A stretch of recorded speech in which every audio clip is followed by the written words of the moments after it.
उद्धव ठाकरे सरकार खतरे में पड़ गई है। पार्टी के नेता और मंत्री एकनाथ शिंदे सहित 25 विधायक उद्धव ठाकरे के संपर्क से बाहर हैं। महाराष्ट्र विधान परिषद में शिवसेना और कांग्रेस को तगड़ा झटका लगने के बाद 25 विधायकों का संपर्क से बाहर होना एमवीए सरकार के लिए खतरे की घंटी है। वजह यह है कि जिन 20 विधायकों ने बीजेपी को वोट दिए, उसके बाद उद्धव ठाकरे की सरकार को गिराने के लिए सिर्फ 25 विधायकों की जरूरत रहती है और वहीं 25 विधायक संपर्क से बाहर हैं।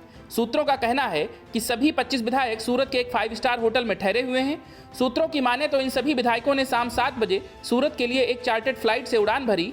इधर एमएलसी चुनाव में संदिग्ध क्रॉस वोटिंग के बाद सीएम उद्धव ठाकरे ने शिवसेना के सभी विधायकों की तत्काल बैठक बुलाई है। सभी विधायकों को बैठक में मौजूद रहने के लिए सख्ती से कहा गया है। एमवीए के घटक दल कांग्रेस के उम्मीदवार चंद्रकांत हंडोरे एमएलसी चुनाव में हार गए थे। भाजपा नेता मोहित कांबोज ने दावा किया है कि पार्टी के 3 विधायकों ने क्रॉस वोटिंग की है। एक वायरल व्हाट्सएप चैट के अनुसार भाजपा की मुंबई इकाई के पदाधिकारी कंबोज ने कहा कि हमें 134 वोट मिले, जबकि 1 वोट बर्बाद हो गया। भाजपा के 3 विधायकों ने क्रॉस वोटिंग की है। बहुजन विकास अघाड़ी के 3 विधायकों ने हमारे पक्ष में वोट नहीं डाला। 10 जून को राज्यसभा चुनाव के बाद राज्य में महाराष्ट्र विकास अघाड़ी गठबंधन के लिए एमएलसी चुनाव एक और चौंकाने वाला घटनाक्रम रहा, क्योंकि मुख्य विपक्षी दल भाजपा ने कांग्रेस के पहली वरीयता के उम्मीदवार चंद्रकांत हंडोरे को पछाड़ते हुए अपने अतिरिक्त उम्मीदवार को विधान परिषद पहुंचाने में सफलता हासिल की।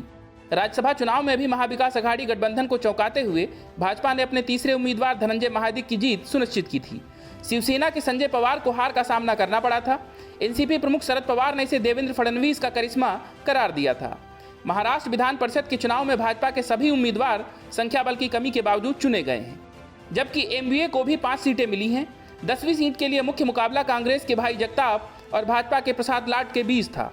दोनों ने जीत हासिल की है, जबकि कांग्रेस की पहली पसंद चंद्रकांत हंडोरे को 10 सीटों के लिए खड़े 11 उम्मीदवारों के इस चुनावी मुकाबले में अप्रत्याशित रूप से हार का सामना करना पड़ा। सूत्रों के मुताबिक एमएलसी चुनाव में भाजपा को 20 अतिरिक्त वोट मिले हैं। यदि विधान परिषद चुनाव में समर्थन देने वाले 20 विधायक भाजपा के खेमे में चले जाते हैं तो उसे उद्धव ठाकरे की सरकार को सत्ता से हटाने के लिए 25 से कम विधायकों के समर्थन की जरूरत पड़ेगी। इसीलिए एकनाथ शिंदे का 11 विधायकों के साथ सूरत जाना शिवसेना, राकांपा और कांग्रेस गठबंधन के लिए चिंता का कारण बना हुआ है। Bureau report, news of India.